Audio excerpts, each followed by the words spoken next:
नमस्कार दोस्तों, मैं डॉक्टर नीलेश गोयल आपके सामने प्रस्तुत करूंगा कुछ वैकल्पिक प्रश्न। सीबीएसई के कक्षा 10 के अभ्यासक्रम में समाहित स्पर्श भाग 2 के अंतर्गत रखी गई जो कविता है, जो एक गीत है, जो बहुत ही प्रचलित गीत है, कर चले हम फिदा जान वतन साथियों, अब तुम्हारे हवाले वतन साथियों। इस गीत के कुछ वैकल्पिक प्रश्न मैं आपके सामने प्रस्तुत करूंगा जो परीक्षा में आपको बहुत ही उपयोगी होंगे। प्रश्न नंबर 1, राह कुर्बानियों की न वीरान हो का तात्पर्य है क, सैनिक सोच समझकर आगे बढ़ें, ख, सैनिक देश के बारे में सोचते रहें, ग, बलिदानी सैनिकों की परंपरा बनी रहे, घ, इनमें से कोई नहीं।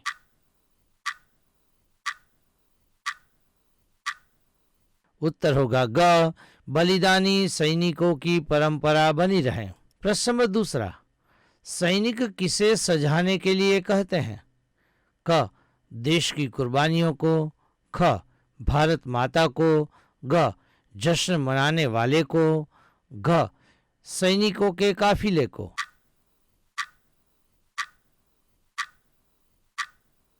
उत्तर होगा घ, सैनिकों के काफिले को। प्रश्न नंबर 3, फतह का जश्न से तात्पर्य है क, आगे बढ़ने की खुशियां, ख, मृत्यु की खुशी, ग, हार जाने की खुशी, घ, जीत की खुशी।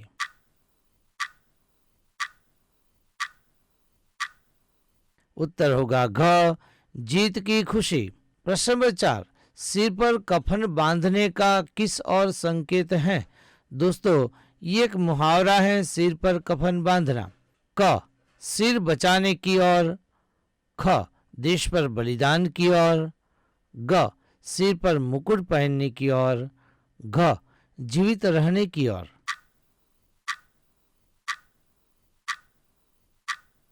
उत्तर होगा ख, देश पर बलिदान की ओर।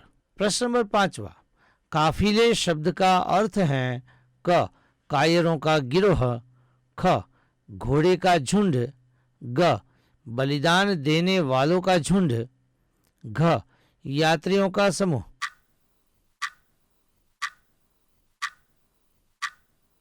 उत्तर होगा ग, बलिदान देने वालों का झुंड।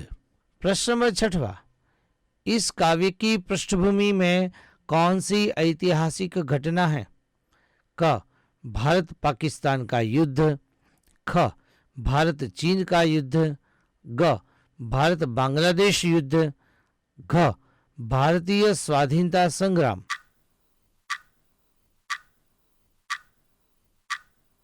उत्तर होगा ख, भारत चीन का युद्ध। प्रश्न नंबर 7, खूं से जमीन पर लकीर खींचने का आशय है क, सीमाओं पर रक्तपात करना, ख, दुश्मन पर हमला करना, ग, बलिदान देकर भी शत्रु को रोकना, घ, मातृभूमि की रक्षा में तत्पर रहना।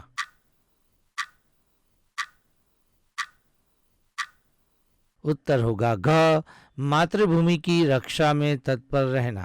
प्रश्न नंबर 8, रावण का प्रतीकार्थ है क, भारत का शत्रु, ख, आक्रमणकारी, ग, राम का विरोधी, घ, देशद्रोही।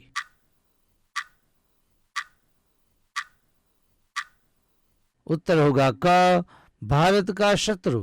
प्रश्न नंबर 9, सीता का दामन से तात्पर्य है क, देश का स्वाभिमान, ख, देवी देवताओं की मर्यादा, घ, भारतीय सांस्कृतिक परंपरा, घ, मातृभूमि का सम्मान।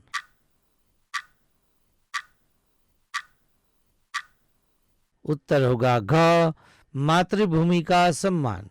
प्रश्न नंबर 10, राम भी तुम ही लक्ष्मण साथी हो कथन से कवि का संकेत है क, तुम्हें युद्ध भी करना है और रक्षा भी, ख, तुम्हें राम भी बनना है और लक्ष्मण भी, ग, तुम्हें भारत की संस्कृति और सीमा का रक्षक बनना है, घ, तुम्हें नारी के सम्मान की भी रक्षा करनी है और मर्यादा की भी।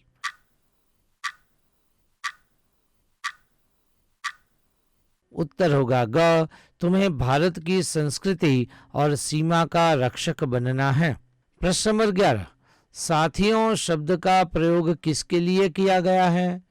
क, देशवासियों के लिए, ख, सैनिकों के लिए, ग, युद्ध क्षेत्र में लड़ने वालों के लिए, घ, शत्रुओं के लिए।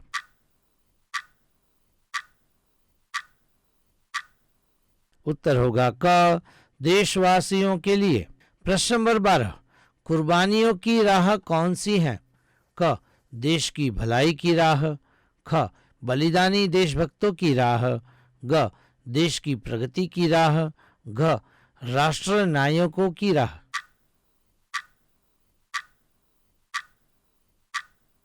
उत्तर होगा ख, बलिदानी देशभक्तों की राह। प्रश्न नंबर 13, कविता की किस पंक्ति में जीवन और मृत्यु का मिलन कहा गया है? क, बांध लो अपने सर से कफन साथियों, ख, तुम सजाते रहना नए काफिले, ग, फतह का जश्न इस जश्न के बाद है, घ, जिंदगी मौत से मिल रही है गले।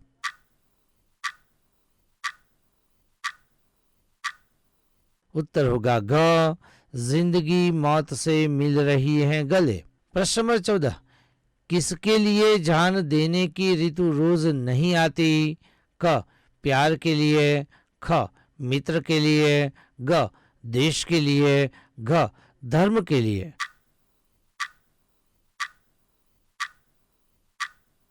उत्तर होगा ग, देश के लिए। प्रश्न नंबर 15, बलिदान न देने वाला यौवन किन्हें बदनाम करता है? क, पुरुष और नारी को, ख, सुंदरता और प्रेम को, ग, आलसी और मेहनती को, घ, दुष्टता और सज्जनता को।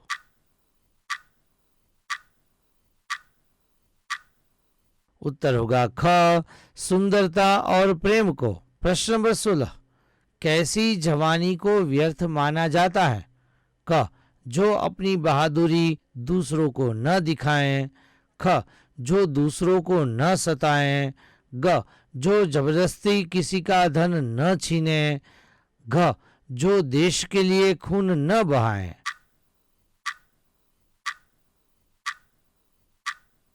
उत्तर होगा घ, जो देश के लिए खून न बहाएं।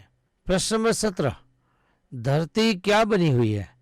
क, उदास औरत, ख, नई नवेली दुल्हन, ग, पानी से भरी नदी, घ, सैनिकों की माता।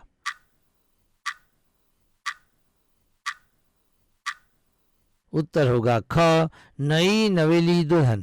प्रश्न नंबर 18, कर चले हम फिदा काव्य के कवि कौन हैं? क, महादेवी वर्मा, ख, रविंद्रनाथ ठाकुर, ग, कैफी आजमी, घ, मैथिली शरण गुप्त।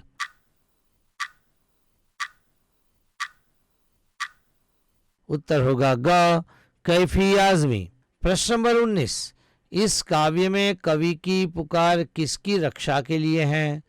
क, मातृभूमि की रक्षा के लिए, ख, धन दौलत की रक्षा के लिए, ग, महिलाओं की रक्षा के लिए, घ, बच्चों की रक्षा के लिए।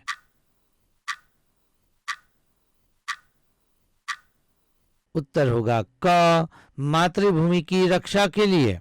प्रश्न नंबर 20, कवि ने देशवासियों को क्या कहकर पुकारा है?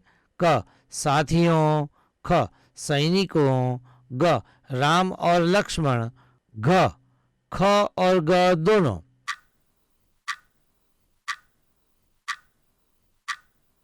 उत्तर होगा घ, ख और ग दोनों।